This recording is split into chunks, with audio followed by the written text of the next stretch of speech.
दोस्तों, अब तक आपने आपातकाल, इमरजेंसी जैसे शब्द अपनी जिंदगी में हजारों बार सुन चुके होंगे। लेकिन इन शब्दों को सुन के कभी भीतर से वो भावना जागती नहीं होगी और खास तौर से हमारी आपकी पीढ़ी के लोगों के लिए वाकई ये अनुभव अनजाना सा ही लगता है। 1975 के आपातकाल के 2 साल न जाने कितनी जिंदगियों में कितने बड़े तूफान लेके आए थे। आपातकाल यानी भारतीय आज़ादी के इतिहास का सबसे काला अध्याय।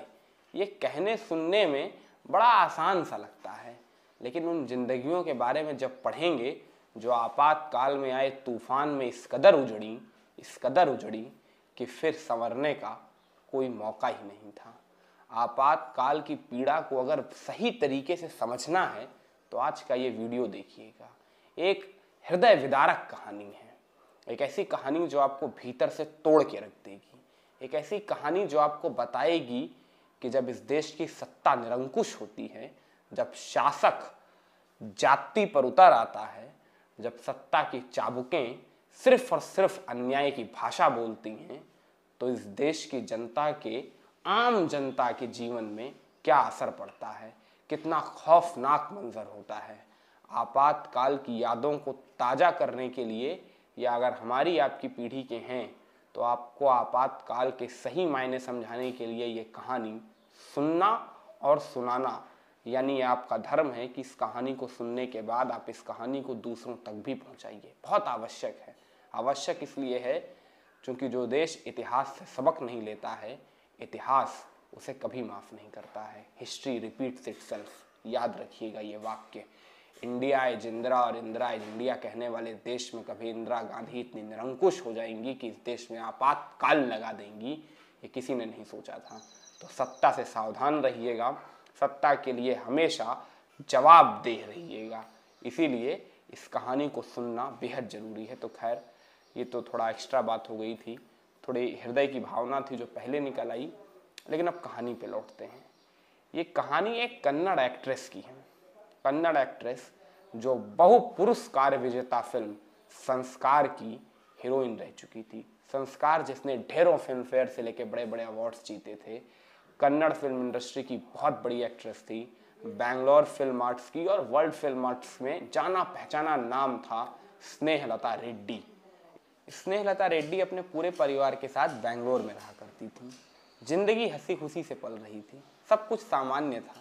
लेकिन अचानक एक दिन खबर मिलती है कि स्नेहलता रेड्डी की बेटी नीलांजना को पुलिस ने गिरफ्तार कर लिया है। कारण कुछ भी नहीं। नीलांजना निर्दोष थी। उसका दोष सिर्फ इतना था कि उसकी मम्मी के दोस्त इस देश के बहुत बड़े विपक्षी नेता जॉर्ज फर्नांडिस थे। सिर्फ इसी दोष के तहत उसे गिरफ्तार किया गया और फिर 4-5 घंटे के बाद छोड़ दिया गया। अगले दिन फिर गिरफ्तार कर लिया गया और 4-5 घंटे के बाद छोड़ दिया गया। अगले दिन सुबह गिरफ्तार कर लिया गया, शाम को छोड़ दिया गया। अगले दिन दोपहर में गिरफ्तार कर लिया गया और रात को छोड़ दिया गया। आपको लग रहा होगा ये मजाक चल रहा है। ये मजाक नहीं था, ये एक एक्ट्रेस की ज़िंदगी के साथ खिलवाड़ था। एक परिवार को दी जाने वाली मानसिक प्रताड़ना थी। किसी सामान्य से घर के दरवाजे पर एक पुलिस कांस्टेबल की दस्तक कैसा खौफनाक मंजर पैदा करती है, जब उसे समझेंगे तब आप इस घटनाक्रम की मानसिक प्रताड़ना को समझ पाएंगे। स्नेहलता पजल्ड हो गई। समझ ही नहीं आ रहा था उनके साथ ये हो क्या रहा है। कभी भी पुलिस आ जाती थी, फिजूल के सवाल करने लगती थी, चली जाती थी, फिर आ जाती थी, फिर सवाल करने लगती थी। सामान्य सी जिंदगी में उथल पुथल मच गई थी। स्नेहलता को कुछ सूझ ही नहीं रहा था कि आखिर उनके साथ ये हो क्या रहा है। एक दिन अचानक स्नेहलता को चेन्नई से शूटिंग का कॉल आता है। शूटिंग उनकी नहीं थी, उनके पति के स्टूडियो में कुछ लाइटिंग का काम बाकी था। इसी सिलसिले में उन्हें चेन्नई बुलाया गया था। स्नेहलता का मन नहीं हो रहा था कि वो चेन्नई जाएं, लेकिन काम करना ज़रूरी था, नहीं तो घर में पैसे कैसे आते। लेकिन कोई साधन भी ऐसा नहीं था जिससे सबसे जल्दी और सबसे सेफ टाइम में चेन्नई पहुंचा जा सके। तो स्नेहलता रेड्डी और उनके पति ने फैसला किया कि वो खुद कार ड्राइव करके पूरी रात सफ़र तय करके चेन्नई जाएंगे, क्योंकि रात में पुलिस नहीं आएगी और कम से कम परिवार सेफ रहेगा और जितनी जल्दी हो सकेगा 2-3 दिन में हम वापस आ जाएंगे। स्नेहलता और उनके पति रात को 9 बजे बैंगलोर से अपनी गाड़ी चला के चेन्नई के लिए निकलते हैं। रात में 12 बजे स्नेहलता के घर पे ठक ठक होती है। दरवाजा खटखटाया जाता है। स्नेहलता का एक बेटा था कोणार्क, छोटा बेटा था, कोई बहुत बड़ी उम्र नहीं थी। अंदर से पूछता है कौन। बाहर से आवाज लगाई जाती है टेलीग्राम है। कल्पना कर रहे हैं, रात के 12 बजे किसी के घर में टेलीग्राम आता है। उस बच्चे ने कहा नहीं खोलना है दरवाजा, टेलीग्राम नहीं लेना है, वो है तो बाहर डाल दीजिए। टेलीग्राम वाले ने फिर चिल्लाया बहुत जरूरी टेलीग्राम है, दरवाजा खोलो। कोणार्क कुछ समझ नहीं पाता है और उस हतप्रभ में जाता है और दरवाजा खोल देता है। दरवाजा खोलते ही बाहर से टेलीग्राम नहीं, पुलिस का एक झुंड सीधा जबरदस्ती घर के अंदर घुसता है। पुलिस का एक झुंड, शब्द पे गौर करिएगा, मेरे नहीं हैं, वरिष्ठ पत्रकार कुलदीप नैयर की अपनी किताब इमरजेंसी रिटोल्ड में लिखे गए हैं। पुलिस का झुंड घुसता है। पूरी रात घर की सूक्ष्मतम छानबीन की जाती है। कारण कुछ भी नहीं था। स्नेहलता के 80 वर्ष से ज्यादा के बुजुर्ग पिता से रात भर सवाल जवाब किए जाते हैं। कारण कुछ नहीं था। एक नौकर था, बिल्कुल मासूम, उसको पीटा जाता है, उससे सवाल जवाब किए जाते हैं और सुबह 6 बजे पुलिस का वो झुंड घर से चला जाता है। 6 घंटे तक स्नेहलता के घर में मानो स्नेहलता नहीं, कोई विदेशी क्रिमिनल को पकड़ने के लिए उसके घर जाई थी पुलिस। सुबह 6 बजे के करीब स्नेहलता के पास फोन आता है कि रात भर पुलिस घर में थी। इतने सुनने के बाद तो फिर भी स्नेहलता को थोड़ी राहत थी, लेकिन अगली खबर बेचैन कर देने वाली थी। पता चला कि सुबह 6 बजे जब पुलिस जा रही थी तो अपने साथ स्नेहलता के बेटे कोणार्क को भी ले गई है और स्नेहलता के बेंगलोर के सबसे पुराने परिचित अप्पा राव को भी गिरफ्तार कर लिया गया है। स्नेहलता दोहरी मुसीबत में थी।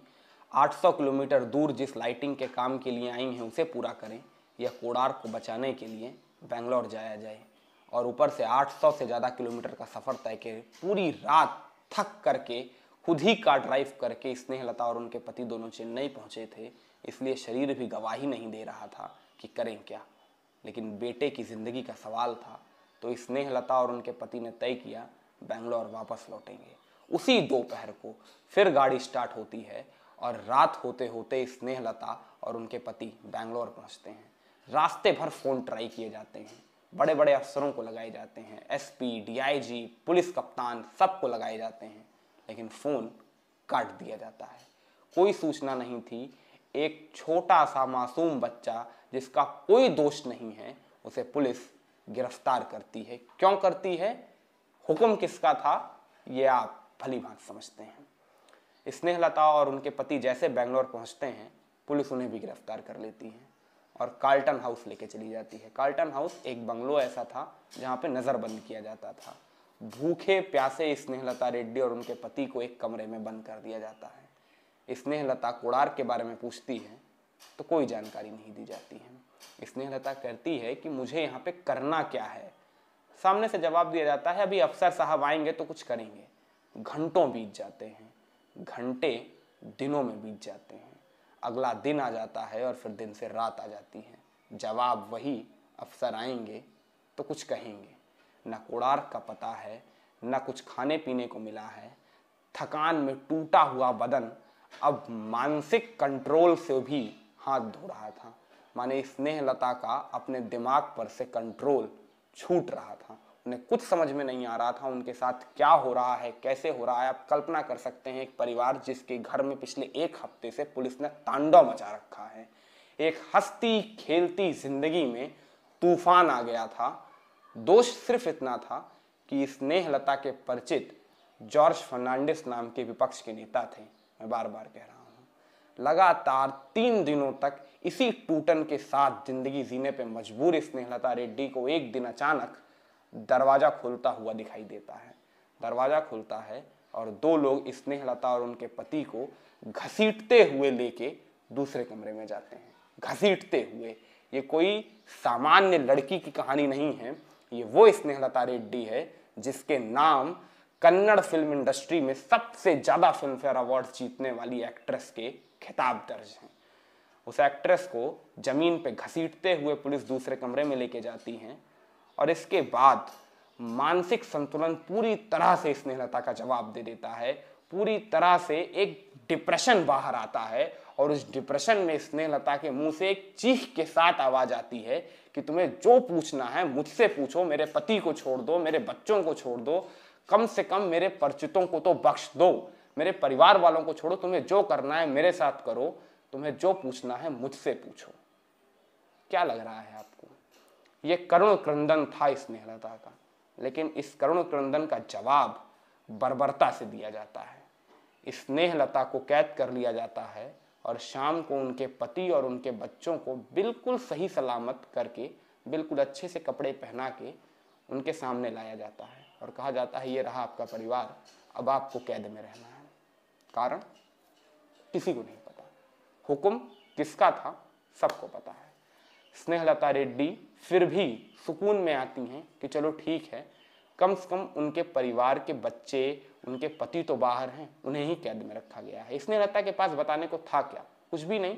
जॉर्ज फर्नांडिस की कुछ आदतें, जॉर्ज फर्नांडिस के कुछ किस्से, और जॉर्ज फर्नांडिस तो खुद ही पुलिस की कैद में थे, तो जॉर्ज फर्नांडिस के बारे में पूछ के आप करेंगे क्या? लेकिन दिनों दिन गुजरते गए। स्नेहलता को उसी कार्ल्टन हाउस में रखा जाता था। घर वालों से मिलने की परमिशन दी जाती थी, उनके पति और उनके बच्चे उनके लिए कपड़े और खाने की चीजें लाते थे। 3-4 दिन ऐसे ही चला।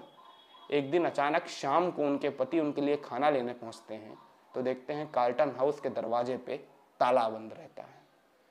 शाम को इधर उधर पूछने पे पता चलता है कि पुलिस दोपहर में ही स्नेहलता को लेके कहीं चली गई है। रात में 10 बजे तक उनके पति कार्ल्टन हाउस के दरवाजे पे बैठे रहते हैं कि शायद स्नेहलता को लेके पुलिस आई, नहीं आती है।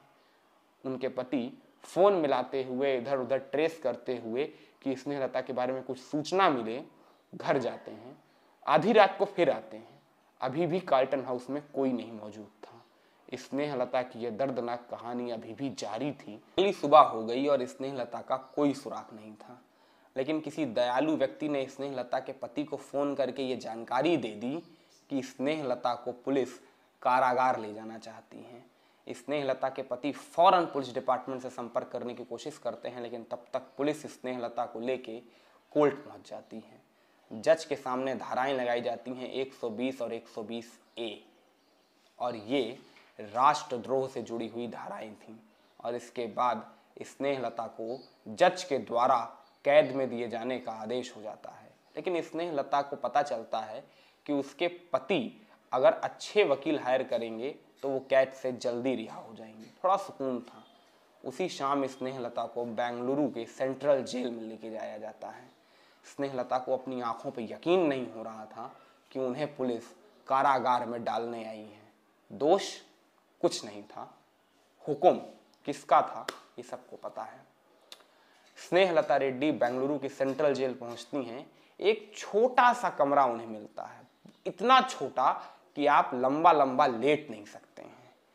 छोटे से कमरे में प्रसाधन के लिए यानी पेशाब करने के लिए एक छोटा सा छेद बना हुआ था, सिर्फ छोटा सा छेद उसी कमरे में। और ये कोई गंभीर अपराध में लिप्त महिला के साथ किया जाने वाला व्यवहार नहीं था, ये कन्नड़ फिल्म इंडस्ट्री की सबसे बड़ी फिल्म एक्ट्रेस के साथ किया जाने वाला व्यवहार था, जिसका कोई दोष नहीं था।